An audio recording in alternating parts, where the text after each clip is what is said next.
What's up, everybody? It's your boy Mel here for another reaction. How you doing? How you doing? So I'm here for another. I'm just reacting to another Ava Pop Culture. This time, 10 most controversial '80s horror movies that got pulled from theaters. So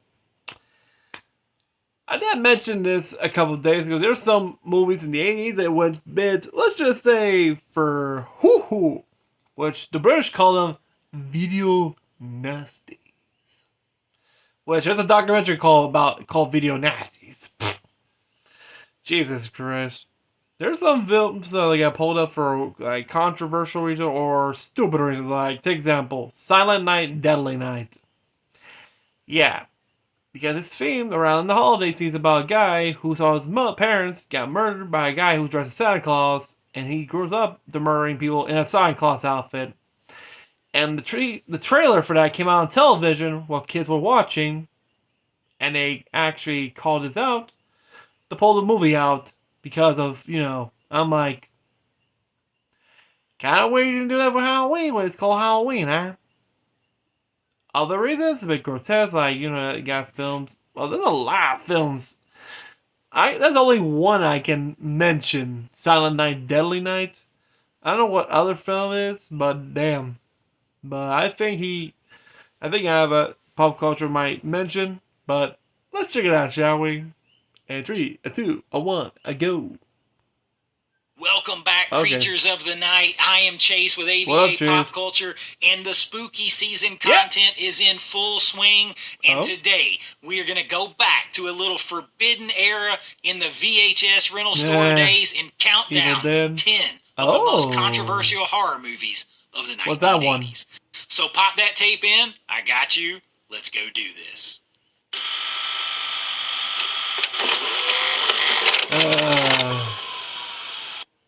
Damn. All right, so 10 controversial horror movies of the 1980s. There were quite a few.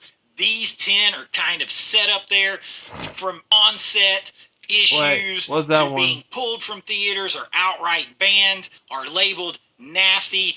These are the movies that pissed off your parents, infuriated the critics, and had the censors sharpening their scissors. These movies are controversial then, maybe not so much today, but they are a hell of a ride. So let's jump right into the list with number 10 and going back to 1989 with Society. Oh boy, on the surface, Society looks like a typical Beverly Hills drama with Billy, a high school student, and his wealthy family having their issues, but you've got Brian Usna in charge here, so it is definitely more than that. What he doesn't realize is the elites of LA are hiding a very disgusting secret. The movie builds slowly and then all hell breaks loose. Literally. There's the infamous shower scene. There's the infamous shunting scene, which is an orgy of melting flesh and body horror, that one. Yeah, I know what you're talking upper-class about. monsters absorbing poor people, all that kind of stuff. Director Brian used a minute as a satire of... Yeah, I know what you're talking about. Is that the one where you have this guy, like spraying the butt cheeks? It's actually a face for a butt. I think you're talking about that one. That's from Society. Okay, I try to remember, yeah. Wealth and corruption, but most audiences just kind of remembered it for the really outrageous body horror and slime. Yeah. In the U.S., a lot of distributors passed on it too. They considered it too weird, too grotesque, too hard to sell. Weird. It didn't hit American theaters, American audiences really until the early 90s, but by then it had built a cult reputation in Europe as one of the grossest and strangest social commentary horror movies ever put to film. Society, controversial to say the least. Shocking, definitely. It comes in at number 10 on this list. Society. Now, going way back even further, just squeaking into the 80s and 1980 is Maniac. And this one I saw this definitely not for the faint of heart. Maniac, yeah, Few I saw movies this. were ever opened a decade with more outrage than Maniac. It was directed by William Lustig and starred Joe Spinell, who, if you remember him from Rocky, he's in Rocky, so like I always thought that when I saw the movie, and it's like, man, that is a whole different guy that is in Rocky. but it tells the story of Frank Zito, a lonely, sweaty, deeply unstable man who stalks women through the grimy streets of New York. I think it's supposed to like kind of like a, you know, like Ed Gein. Movie. You know, Ed Gein. But what made it controversial was literally the unflinching brutality. The special effects were done by gore master Tom Savini, who pulled off one of the most shocking head explosions ever done in film history. And it was done with a live shotgun, a mannequin, and like a bunch of squibs and a detonation. But man, oh man, was it really real looking and really over the top and just a little bit too far over the top for a lot of audiences and a lot of censors. Critics called it misogynistic trash. Gene Siskel famously walked out of the theater after 30 minutes. There was a poll that people say that slasher films are misogynic. And most of the people who watch it were women because they want to see the woman beat the murderer. Yeah. It would be like Friday the 13th, Halloween, Nightmare on Elm Street. They cheer for the final girl. And they call those films misogynic. I call bullshit. Oh boy. Even today's films, like right now, yep. They're looking for another excuse just to make us feel bad. Oh boy. I think they just need a touch of reality, period. But yeah, let's continue watching. And spent his review time reading the name of the film's investors out loud to shame them. So it had that kind of level of stuff. In several countries, the movie was banned outright. And even in the U.S., it kind of became a sort of a lightning rod for debates on films and violence and all that stuff. But today, it is remembered as a classic, cult, grimy, grindhouse cinema classic. Maniac, not for the faint of heart. Definitely understand the controversy. The guy gets murdered. Now, at number 8 on this list, we cannot go a whole list of controversial horror movies from the 80s without talking about Lucio Fulci. And let's go to 1981's The Beyond. Now, this is an Italian pure Italian nightmare fuel. It has a huge brand new release that is a beautiful 4K release, but that does not make it any less controversial or any less unsettling. It is literally like a waking, incoherent nightmare of gore and grime and just shocking content. The plot follows a woman who inherits an old hotel in Louisiana, which just happens to be built over one of the 7 gateways to hell. Maybe I didn't mention this is part of the official, unofficial Gates of Hell trilogy. And as you'd expect, you're going to get demons, you're going to get zombies, surreal horrors. Spiders, anyone? And all of that stuff is waiting inside. Fulci's signature gore is on full display. You have faces being melted slowly with acid pouring on them. Tarantulas, I mentioned those spiders, gnawing on eyeballs. Bodies torn apart by unseen forces. It's beautiful and revolting at the same time. Buy the 4K and listen to the lead actors talk about this movie. That's worth its weight in gold and gives you a whole other perspective about this. Older releases. When it hit the U.S., it was butchered by censors and retitled to 7 Doors of Death. The surreal imagery was cut down, the pacing was altered, and a lot of the gore was stripped away. So for years, fans only knew the censored version until the full uncut version was restored in the late 90s. And now it is considered Fulci's masterpiece of dream logic, nightmare logic horror, though it is another one that is still not for the faint of heart. It was a famous video nasty. This one has quite the reputation. The Beyond from 1981 comes in at number 8. Okay, I gotta check that out. The Beyond. Next up, we have to go to Sam Raimi and his classic DIY gruesome horror film, Evil Dead. The Evil Dead. Now, Sam Raimi's The Evil Dead is kind of that little scrappy indie film that could. It was made in a Tennessee cabin with borrowed money the one location pretty much, and the I don't know how plot much is it's called, pretty like simple. 50 You have grand. 5 friends who stumble into the woods, discover the Necronomicon, and Oh yeah, look at unwittingly that prop. unleash demons that take possession of their bodies. Now, Evil Dead 2 is maybe more. For a little fun fact, they didn't have makeup, so they use acrylic paint for the ones who get possessed, the deadites. They literally use. Let me show my face a little bit. You can see my face good. Right there. Okay.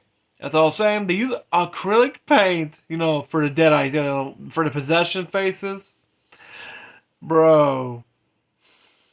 And describe how they had to remove. They had to rub it and peel it off. It's like because acrylic's like kind of like rubberish, but still, it looks damn cool.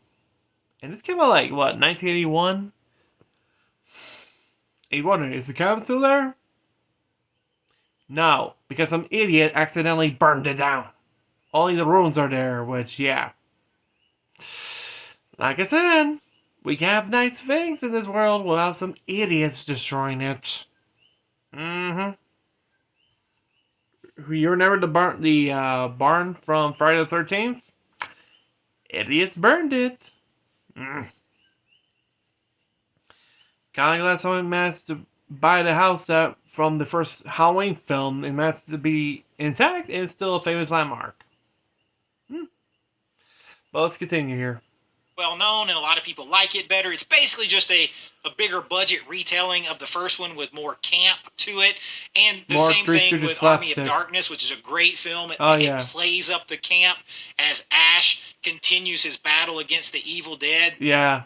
But the original is fast-paced, soaked with gore, but the real controversy came in when one infamous scene involving tree branches attacking a young woman. Yep. I saw the documentary of Evil Dead. The gorier, the merrier, or what's it? That's for the second. I can't remember the title for the documentary.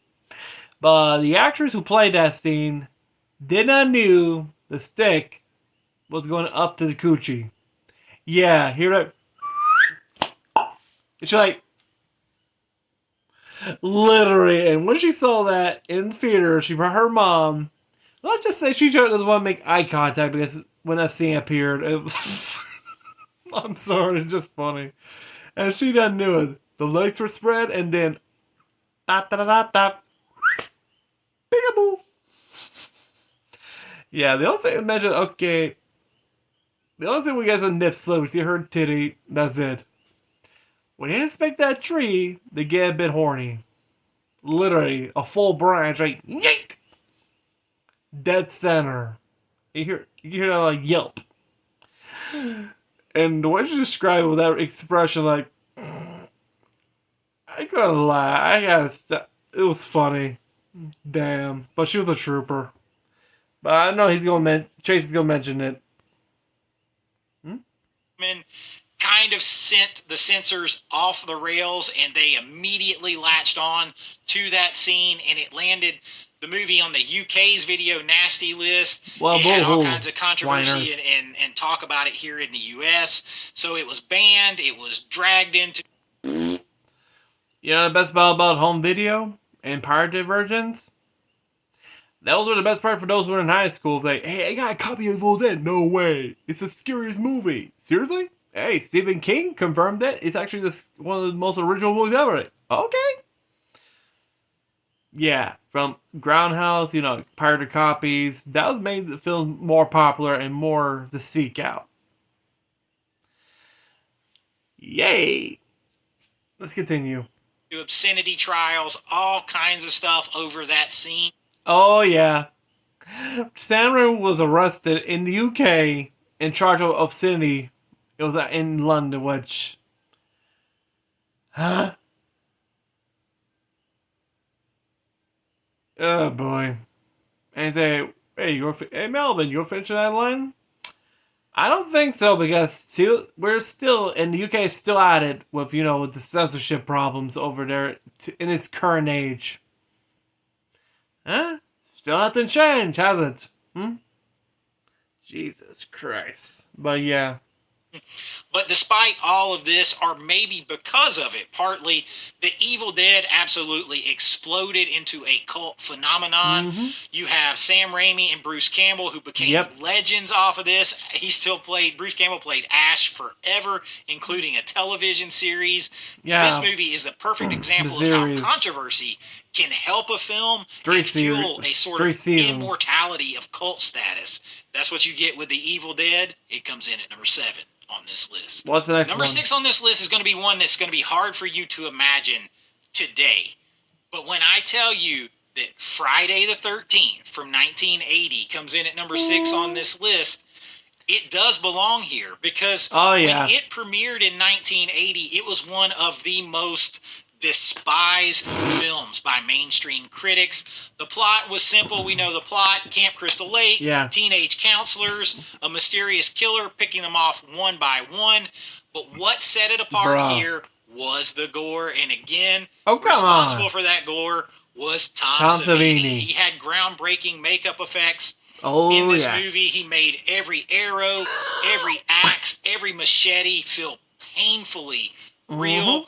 Critics like Roger Ebert accused the film of glorifying violence against women, called the film morally bankrupt, all that kind of stuff.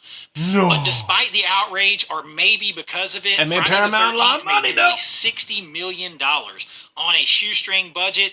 And yes, part of the other controversy was that it was a blatant rip-off of Halloween, something that Sean Cunningham himself does not deny, but it created a juggernaut franchise, proving controversy sells. And if you have a great mix of effects and a killer and a cool setting with good-looking kids, you can have a hell of a horror movie on your hands. Friday the 13th comes in at number 6 on this list. What's number 5? Number 5 on this list lands here for another reason, and it is done by a filmmaker who I actually got to talk with, spend some time with. He gave me some things on it. Very cool guy, but very, very different, and this movie is very, very different. What is it? I'm talking about Hellraiser. Clive Barker's Hellraiser is not an ordinary demon movie in any way, shape, or form. It introduced audiences to Pinhead and the Cenobites, angels to some, demons to others. The story follows Frank, a man who solves a puzzle box and unleashes a group of sadomasochistic beings from another dimension. The controversy here is the subject matter and the imagery. You have hooks in flesh, torn skin that pushed the censors to the limit. The MPAA demanded Barker trim lots of gore, though even the cut version was shocking for the time. But what really unnerved people here was the philosophy that pleasure and pain could somehow be one and the same, go hand in hand. It wasn't just gross and shit. When I needed a master's degree that fit my life and my career goals, WGU was the perfect fit. Their online programs are designed for busy professionals like me, with career-relevant courses that I could tackle on my own schedule. Is this even a real thing? WGU? Is this even real? Gross. Because of that, it was very transgressive, and it made Hellraiser one of the decade's most infamous horror landmarks. It is still that way today, spawning sequels and a hell of a franchise. Video game? Hellraiser from 1987 comes in at number 5 on this list. I like the puzzle Number 4 on this list has a little controversy of even being on this list because it was made in 1986, so it's 1980s. Okay. But because of the controversy, it wasn't released until 1990. And I am talking about Henry, Portrait of a Serial Killer. Now, this is a movie that I actually do not care to watch. I've seen it one time. I don't care to watch it really again. I'm just not into serial killer movies, and this one is particularly rough. 8690. Although it has Michael Rooker in it in the lead role, and I love him. This is his debut. Never heard of it. And it's a less of a slasher fantasy and more of a bleak true crime realism to it. I think that's sort of off-putting to me a little bit because it was inspired by a real-life killer, Henry Lee Lucas. They always have 3 names, right? And it follows Henry and his accomplice, Otis, as they commit random, motiveless murders. Just random killings. It was shot on a tiny budget. The film has a cold documentary style approach, which kind of made it feel even more real and more shocking. There's often no music to soften the violence, no catharsis.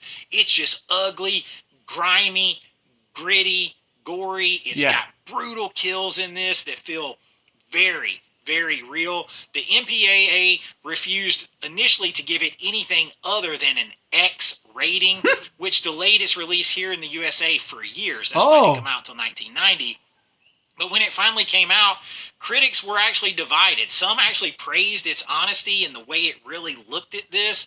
Others condemned it as just way too disturbing.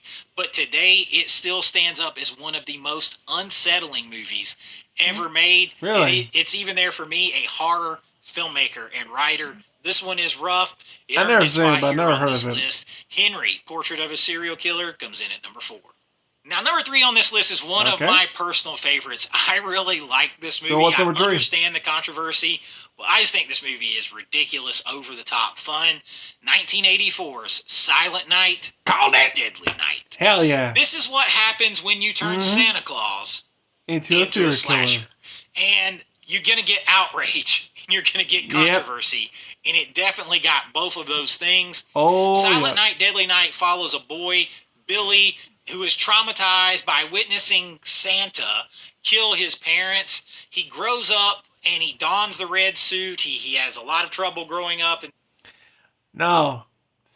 The Santa kills the dad, rapes his mom, and then kills her. And he saw the whole thing when he was hiding behind the bushes. Yeah. And he was in an orphanage. Getting beat up with some nuns, so... Kind of like this, the way he grows up in the orphanage and dealing with the nuns and all kinds of stuff. But he dons the red suit. He gets pushed over the edge. Jesus and Christ! Dressed What kind as of punch Santa was that for a Claus, kid? He goes on his own murderous spree. The gore was the standard for a slasher back then, but the marketing here is what sparked the controversy. TV ads showed Santa with an axe terrifying kids across America. It launched a bunch of parents groups doing protests. Church leaders denounced it, and within a week of being released, the film was actually yanked from theaters. Ironically, again, proving controversy sells. That only boosted its cult status. I remember. The VHS release turned I saw a it documentary into a called, holiday horror staple. It's about slashers. In 1984, it was considered one of the most offensive films ever made and had a really hard time getting... Most offensive? Seriously? Just because somebody dressed as Santa Claus and goes murder? I think it was because of the trailer, because... if it was released like later, like when kids are asleep, okay, but the trailer was released during when kids were watching TV, and that's why.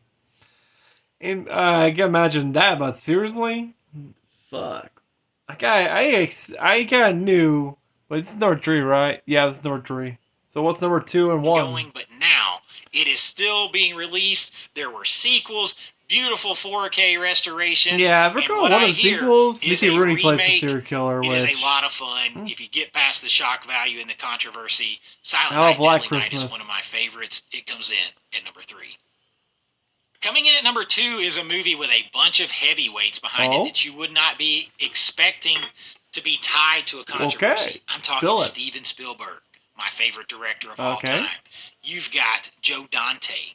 You've got George Miller, you've got John Landis, and you've got Twilight Zone, the movie. This one is a little rough. Unlike others, the controversy around Twilight Zone, the movie, was not which one you're talking about, or the content per se. It was about a tragedy. During the filming of John Landis's Vietnam War sequence, a helicopter crashed on set and it killed actor Vic Morrow and 2 child actors. The accident led to like one of the longest, most high-profile court cases in Hollywood history. Landis was charged with involuntary manslaughter but later acquitted. The incident kind of led to sweeping changes in film set safety regulations because you had children working after midnight. They were being paid under the table. There were all kinds of situations with the actors doing their own stunts, all kinds of safety problems. This movie kind of, in the tragedy and the controversy, led to a bunch of changes.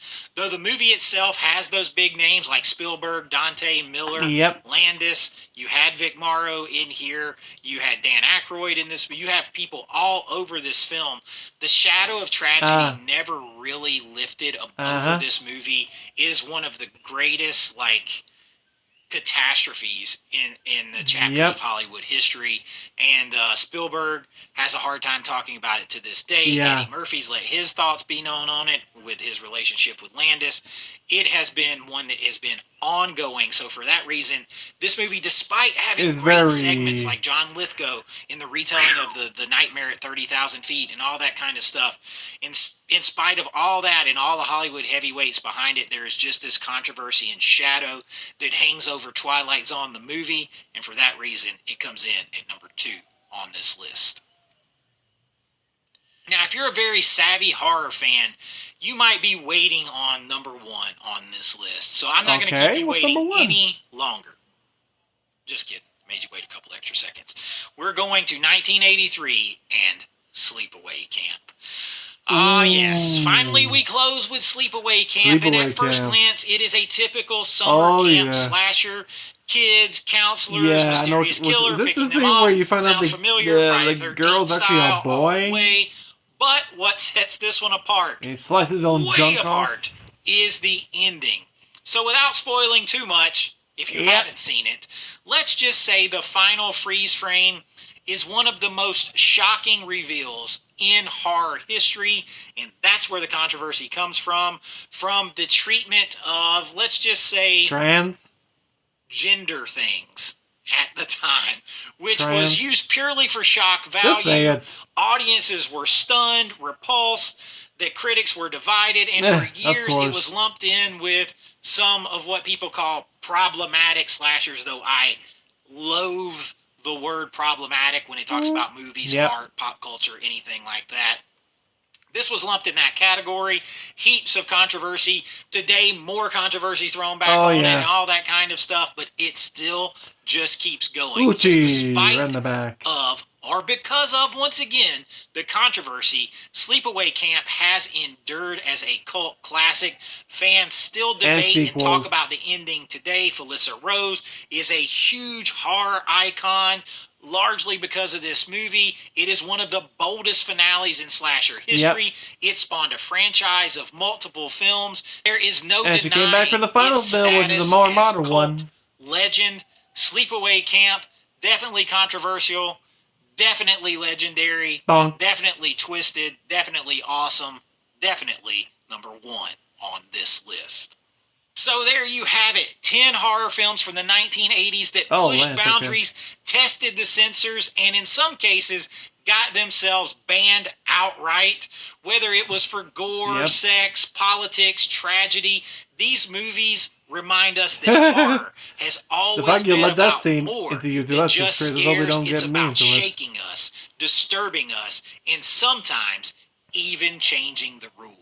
So if you enjoyed this and you want to see more, we are in 2 months of spooky season content. Every day is horror centered. So if you like that kind of stuff, please like and subscribe. It really helps out the channel. If you would like to support the channel and do even more, you can join my Patreon. The link is below. You get your name and lights on every single video, uncensored versions of this video and every video that I do on the channel, plus special members only videos, 4K reviews, all of that kind of stuff over there for the Patreon members, and everything goes back into the channel, and I really do appreciate it. But until next time, be kind, rewind like always. It's Chase with AV Pop Culture, and I'll see you real soon. Bye-bye. See ya. But yeah, damn. I guess a couple of them, but I didn't expect Sleepaway Camp be number 1. I was expecting Silent Deadly Night. Damn, but Sleepaway Camp, I'll explain. That explains why. I knew about the, because of the killer's actually trans, because he was forced to be a girl by the aunt who wanted a daughter. It turns out he had a twin who was killed in a boat accident with his parents. So yeah. That's what everybody remembers that scene, that iconic, scene. He's butt naked. He actually chopped his winky off. Yikes. Whew. I do about Silent Night, Deadly Night, which I thought that would be number one because, Now we're going to know about the Evil Dead, and there was the Twilight Zone, the movie, which, ooh boy, I forgot about that one. It was not because of the film, it's because of what happened in the scenes, which we all know, the helicopter one, which there's actually an actual footage of that. You can see the actor with the two children getting their heads decapitated by the blaze. Like, they didn't get crushed, they got decapitated. Whew. It's not a pretty picture. And the fact the whole, the director and the rest of actually got scot-free after being charged with that. Damn. Sorry. Like I said, even Steven Spielberg didn't want to mention about it. Well, he goes weary. It's the same thing with Poltergeist. Same thing because of the actress, Heather O'Rourke. He had to talk about that film as well because, about her. And the one thing that actually tear him up because she said she wants to be a director just like him. And then she died from the disease which the doctors diagnosed. And she went to shop because her bowels exploded. Yeah. I forgot how old she was. She was like 11 or 10. I don't know how old she was. She was young. And I was just saying, the film was almost half there. It was the scene where, Zelda Rubinstein, who plays the medium, talks to Kang, says that I can't take you to the light. I have the power. Which, of course, we don't see O'Rourke's face in the final, where the uncle holds her on his shoulders. We only see her from the backside because that's not her. That's another child with a wig because she passed away. And he wanted to not finish the film, but the studio said, hey, you have to finish it. So they got a child around the same size, same, weight as her to make it look like it's actually her, but it's not. That's the most heartbreaking right there. And damn, I didn't knew it until they mentioned, I think there was a documentary mentioned about this, like, fuck, that is, wow. And I didn't knew that was not even her. That because she passed away before they did that scene. I understand why, damn. But yeah, I think that'll be it for today. And if you enjoyed this video, hey, check out his channel, Ava Pulp Culture. You'll enjoy it more as well as I do. I'll leave a link in on the video down below. The original video will be the link right there. And if you want me to react to more content like this or any other, comment down below. And also give a like to this video if you enjoyed this reaction. And until then, have a great day, have a great night, stay safe, peace out. See you next time, peace.